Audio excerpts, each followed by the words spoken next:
మాదిరినండి, welcome to crazy recipes. ఎప్పుడు మీరు ఆవకాయ పచ్చడి, టమాటా పచ్చడి ఇవే తినుంటారు కదా. ఒక్కసారి నేను చెప్పినట్టుగా మునక్కాడలతోటి ఇలాగ పచ్చడి తయారు చేసుకోండి. సంవత్సరం అంతా నిల్వ ఉంటుంది. రుచి అయితే ఆవకాయనే తలదన్నిద్ది, అంత బాగుంటుంది. మనకి ఇప్పుడు మునక్కాడలు కూడా చాలా తక్కువ రేటుకి చాలా మంచి క్వాలిటీ ఉన్న కండగా ఉన్న మునక్కాడలు వస్తున్నాయి. టేస్ట్ అయితే అద్భుతంగా ఉంటున్నాయి. కాయల టేస్ట్ చూడండి. చివరిగా పచ్చడి పెట్టిన గిన్నెలోనే ఇలాగ కలుపుకొని మునక్కాయ ముక్కను చీకుతూ తింటే అద్భుతంగా ఉంటుంది. పక్కా కొలతలతోటి నేను ఇవాళ మీకు ఈ పచ్చడిని ఎలా పెట్టుకోవాలో చూపిస్తాను. ముందుగా ఒక వెడల్పాటి బాండీని పెట్టుకొని బాండీలోకి 250 గ్రాముల పప్పు నూనెని వాడాలి. అదేనండి వేరుశనగ నూనె. ఏ కంపెనీదైనా వాడచ్చు, బాగుంటుంది. ఇప్పుడు దీంట్లోనే 1 స్పూన్ దాకా ఆవాలని వేసుకుందాము. అలాగే 1/2 స్పూను ఇంగువని కూడా వేద్దాము. ఇప్పుడు దీంట్లోకి ముందుగానే ఇక్కడ నేను 1 కిలో మునక్కాడల్ని తీసుకున్నాను. కిలో కాయల్ని తీసుకొని శుభ్రంగా కడిగి వాటిని తుడిచి ఆరబెట్టి తడి అనేది ఎక్కడా లేకుండా చూసుకొని మనం ఇలాగ మునక్కాడలు మొత్తాన్ని కూడా మనకి నచ్చిన సైజులోకి, మినిమం ఇంత సైజులోకి మనం కట్ చేసి పెట్టుకుంటే చాలా బాగుంటుంది. ఇప్పుడు నూనె మరీ వేడిగా అవ్వకుండా గోరువెచ్చగా ఉన్నప్పుడే మనం ముందుగా కట్ చేసుకున్న ఈ మునక్కాడల్ని కొన్ని కొన్నిగా మొత్తాన్ని నూనెలోకి వేసేసుకుందాము. మళ్ళీ చెప్తున్నాను వినండి. 1 కిలో మునక్కాడలకి 1/2 కిలో నూనెని తీసుకున్నాము. అది కూడా పప్పు నూనె. పప్పు నూనె అయితేనే చాలా రుచిగా ఉంటుంది ఏ పచ్చళ్ళు చేయటానికైనా. ఇప్పుడు మునక్కాడల్ని అన్ని వైపులకి ఇలాగ తిప్పుకుంటూ దోరగా వేగేలాగా వేయించుకుందాము. ఇప్పుడు ఈ మునక్కాడల పచ్చళ్ళలోకి మనం ఎలాగా కారాన్ని రెడీ చేసుకోవాలో చూపిస్తాను. 100 గ్రాముల కళ్ళుప్పుని వేసుకోవాలి. అలాగే 100 గ్రాముల కారాన్ని కూడా వేసుకోవాలి. ఇప్పుడు ఈ రెండింటిని మనం చక్కగా ఇలాగ మెత్తగా మిక్సీ పట్టుకుందాము. మిక్సీ పట్టిన దీన్ని పక్కన పెట్టుకుందాము.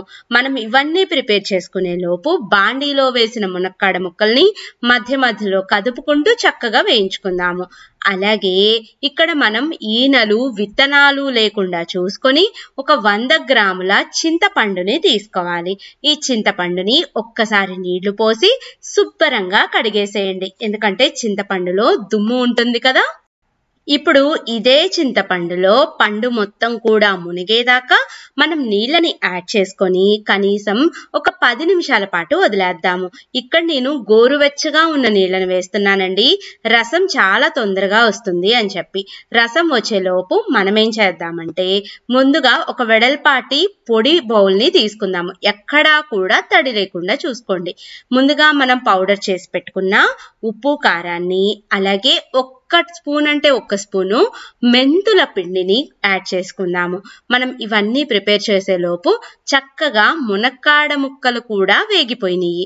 చూడండి, ఈ వేగిన మునక్కాడ ముక్కలు మొత్తాన్ని కూడా ముందుగా మనం ఉప్పు కారాలు పెట్టుకున్నాం కదా, ఆ బౌల్లోకి మొత్తాన్ని యాడ్ చేసుకుందాము. ముందుగా మెంతిపిండి కూడా వేసాం కాబట్టి ఇంకొకసారి పిండి అంతా కూడా బాగా కలిసేలాగా ఉప్పు కారంలోకి కలుపుకుందాము.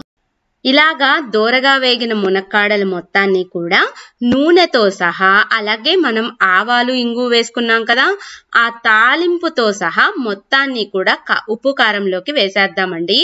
ఇదంతా కూడా బాగా కలిసేలాగా, ఉప్పు కారాలన్నీ కూడా బాగా పట్టేలాగా అన్ని వైపులకి కలిసేలాగా తిప్పుకుందాము. చూడండి, పచ్చడంతా కూడా ఇలాగా మనకి ఉప్పు కారాలు బాగా పట్టాలన్నమాట. దీన్ని ఒక పక్కన పెట్టుకుందాము. ఉప్పు కారాలు పడుతూ ఉంటాయి.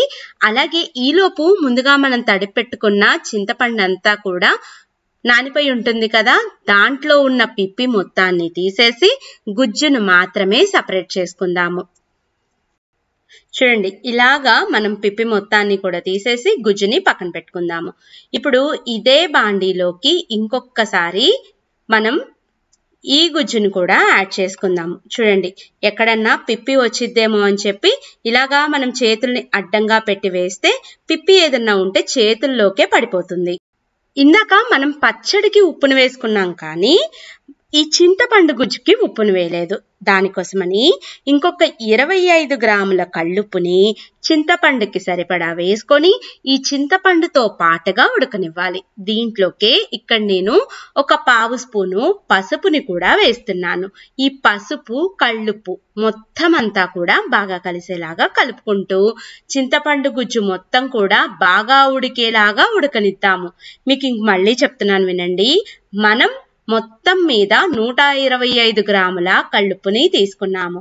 100 గ్రాముల ఉప్పు అలాగే 100 గ్రాముల కారాన్ని కలిపి మిక్సీ వేసాము. ఇంకొక 25 గ్రాముల ఉప్పుని చింతపండు గుజ్జులోకి వేసుకొని ఉడకనిచ్చాము.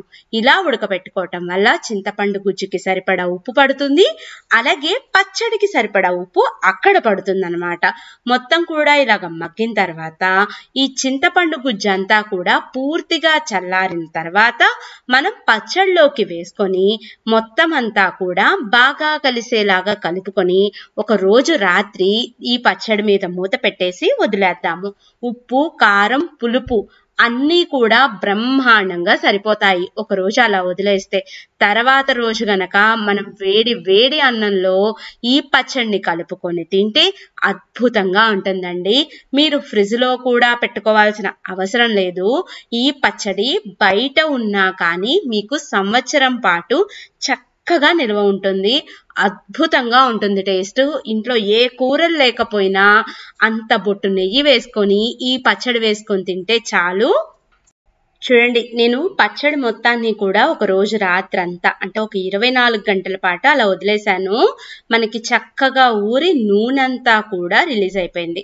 అంటే చాలా బాగా పచ్చడి కుదిరినట్టండి. ఇలాగా మనకి ఈ కన్సిస్టెన్సీ వస్తే మనం శుభ్రంగా కడిగి తుడిచిన ఏదైనా ప్లాస్టిక్ బాటిల్లో కానీ గాజు సీసాల్లో కానీ ఈ పచ్చడిని కనుక స్టోర్ చేసుకుంటే పచ్చడి అస్సలకి పాడవదు.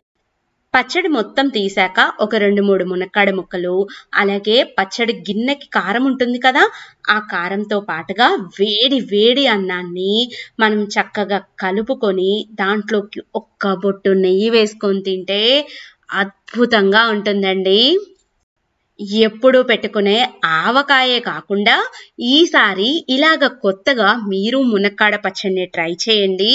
ఇంట్లో అందరూ లొట్టలు వేసుకుంటూ తింటారు. వీడియో నచ్చిందా? అయితే లైక్ చేయటం, షేర్ చేయటం, మన ఛానల్ని సబ్స్క్రైబ్ చేసుకోవటం మాత్రం అస్సలకి మర్చిపోవద్దు. Thank you. Bye bye.